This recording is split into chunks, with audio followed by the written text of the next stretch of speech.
안녕하세요. 저는 차수영 교수님 연구실 소속 이재혁 대학원생입니다. 제가 이번에 에스탑에 발표드리게 될 제 연구 결과는 탑시드 러닝 시드 셀렉션 스트레티지 포 심블 엑스큐션 프롬 스크래치로 2025년 입시 학회에 게재된 내용입니다. 이 논문은 먼저 기호 실행을 기본으로 합니다. 기호 실행이란 기호를 사용하여서 프로그램을 실행하면서 입력값을 자동으로 만들어내는 기술을 의미합니다. 이 기호 실행에서는 state라는 일련의 메타데이터를 사용을 하는데요. 아래 보이시는 예시 프로그램에서 다음과 같이 x랑 y라는 값을 직접 사용하지 않고 알파와 베타라는 기호로 대응시켜서 사용을 합니다. 이때 예시 프로그램을 실행시킬 때 다음과 같이 분기문을 만나게 되면 x라는 값을 사용하지 않고 알파라는 값을 사용하게 되는데, 이러한 일련의 분기문들을 만나게 될 때마다 이 기호들을 가지고 실행 트리를 그려나가게 됩니다. 두 번째 라인에서 이 분문을 만났으니 알파는 3보다 크다, 알파는 3보다 작거나 같다와 같이 분기를 하게 되었네요. 이런 식으로 실행 트리를 쭉 그려나가다가 예시 프로그램의 끝지점에 도달하게 되면 이 실행 트리에서 이 축적된 경로 조건들을 풀어서 테스트 케이스를 만들게 됩니다. 이 과정이 기호 실행이라고 불려집니다. 이때 이러한 기호 실행의 한계점은 분기문을 접할 때마다 SMT 프리기를 호출하여서 스테이트의 피저빌리티를 확인한다는 것입니다. 피저빌리티는 현재 스테이트의 조건식 이 프리기로 만족하는 값을 찾을 수 있는지 여부를 의미하는데요. 아까 보여드렸던 예시 프로그램에서 첫 번째 분기문을 만났을 때 알파는 3보다 크다 혹은 알파는 3보다 작거나 같다 두 가지 방향성으로 스테이트를 분기를 하였었는데, 이 분기를 할 때마다 피저빌리티를 체크하기 위해 SMT 프리기를 호출하게 된다는 것입니다. 그렇다면 만약 말도 안 되는 경로 조건을 만나게 되었을 경우에는 풀이기에 호출에 들어가는 비용이 매우 높아지게 됩니다. 심지어 이전 연구에서는 전체 테스팅 시간 대비 SMT 풀이기에 들어가는 비용이 약 80% 이상이라는 결과 또한 있었습니다. 이러한 문제점을 해결하기 위하여 저희가 제안하는 첫 번째 방법은 시드입니다. 생성된 테스트 케이스를 기호 실행기에 시드 입력으로 넣는 것을 시딩이라고 불리는데요. 아까 보여드렸던 이 예시 프로그램에서 이 생성되었던 테스트 케이스를 시드 입력으로 넣어본다고 해보겠습니다. 그렇다면 이 시등으로 얻을 수 있는 장점은 아까 보여드렸던 예시 프로그램과 실행 트리를 그려나갈 때 SMT 풀이기를 이번에는 호출하지 않으면서 분기를 진행하게 된다는 것입니다. 그러면 아까 시드 입력을 만들어내는 것을 시드 입력으로 넣었을 때 시드 입력이 재생성되는 과정에서 SMT 풀이기를 호출하지 않게 되었고, 이 분기된 경로들을 기반으로 하여서 기호 실행을 진행할 수 있게 됩니다. 한마디로 여기 실행 트리에 보이시는 하늘 색깔로 색칠된 스테이트들 영역만 남기고 이들을 집중적으로 탐험하게 해준다는 장점을 가지고 있습니다. 그렇다면 이런 시딩 기법이 얼마나 좋을지 한번 확인해 보는 실험을 거쳤습니다. 랜덤 시딩 기법이라고 하여서 기호 실행기를 통해서 생성된 모든 테스트 케이스들 중에서 무작위로 한 가지 테스트 케이스를 뽑고 이를 시드 입력으로 사용하는 것입니다. 이렇게 할 경우에 성능 향상을 확인을 하였지만 10시간 동안 기호 실행을 한 후에 생성된 후보 시드의 수를 계산하여 보니 평균적으로 약 18,000여 개 정도가 나오게 되었습니다. 이는 너무나도 수가 많고 좋은 시드 선택이 어려움으로 이어지는 결과를 낳습니다.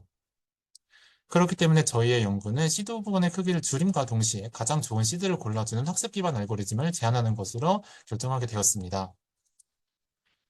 그렇기 때문에 저희가 만들어낸 개발 알고리즘 이름은 탑시드라고 정하게 되었고요.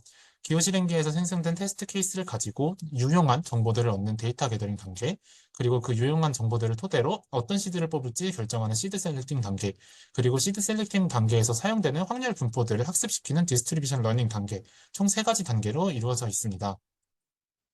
첫 번째로 시드 셀렉팅 단계에서는 두 가지 스트레티지에 따라서 시드를 선택하여 전달을 합니다. 이 두 가지 스트레티지라는 것은 익스플로레이션과 익스플로이테이션이라고 불리우는데요. 익스플로레이션은 생성된 테스트 케이스들 중에서 새로운 시드를 사용하는 것이며, 익스플로이테이션은 사용해본 시드들 중에서 유용했던 시드를 재사용하는 단계입니다.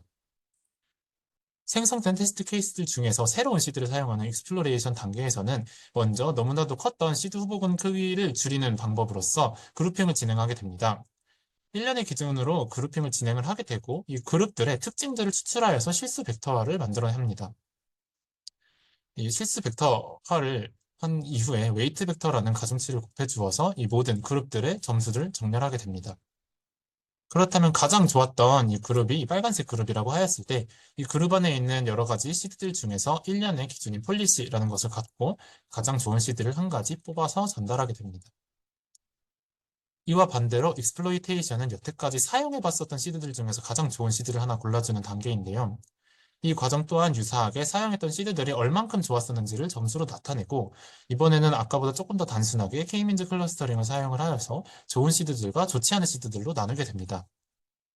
그렇다면 좋은 시드들은 아까 사용했던 1년의 기준 폴리시를 한 번 더 사용하여서 가장 좋은 시드를 하나 뽑게 되고 이를 기호 실행기에 다시 전달하게 됩니다.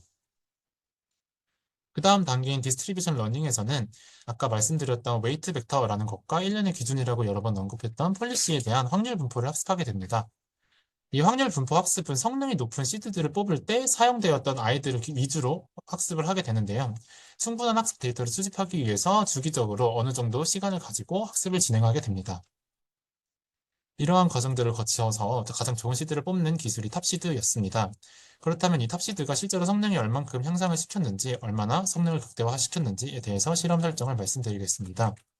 개발 기술은 먼저 클리에 융합을 하여서 진행을 하였고, 테스팅 시간은 10시간으로 36,000초가량을 사용했습니다. 그리고 비교군으로는 클리에서 시드를 사용하지 않은 기존 연구들에 한번 탑시드를 융합하여서 사용하고자 세 가지 비교군을 가져와 보았습니다. 그 다음에 이 실험에 사용될 벤치마크 프로그램은 아까 말씀드렸던 이 비교군 기술들에서 사용되었던 벤치마크들을 가져오고 그 안에서 좀 문제를 유발하는 벤치마크들은 제외하였습니다. 실험 결과입니다. 모든 벤치마크와 모든 비교군에서 성능이 향상되는 것을 확인하였습니다. 기존 기술 대비 35.5% 정도가 성능이 향상되었고 랜덤 시딩 대비 25.4% 정도 성능을 향상시켰습니다. 여기서 랜덤 시딩이라고 하는 것은 아까 모티베이션 때 말씀드렸던 무작위로 한 가지 시드를 뽑아 전달하는 과정입니다. 이때 몇 가지 경우에서는 랜덤 시딩의 성능이 기존 기술보다 낮다는 걸 확인할 수가 있는데 이는 어떤 시드를 사용하는지의 중요성을 한 번 더 설명하고 있습니다. 결론입니다. 시딩은 솔버 호출을 생략하여 시드 입력을 재생성하고 분기된 경로들을 기본 지식으로 갖게 해줍니다. 하지만 생성된 시드 후보군의 크기가 너무나도 크기 때문에 좋은 시드를 선별하는 것은 어렵고 본 연구에서는 탑시드라는 기술을 제안하여 시드 후보군의 크기를 줄이면서 가장 좋은 시드를 뽑아 전달하는 알고리즘을 만들어냈습니다. 그 결과 비교군 기술보다 35.5% 높은 성능 향상을 달성할 수 있었습니다. 이상으로 발표를 마치도록 하겠습니다. 감사합니다.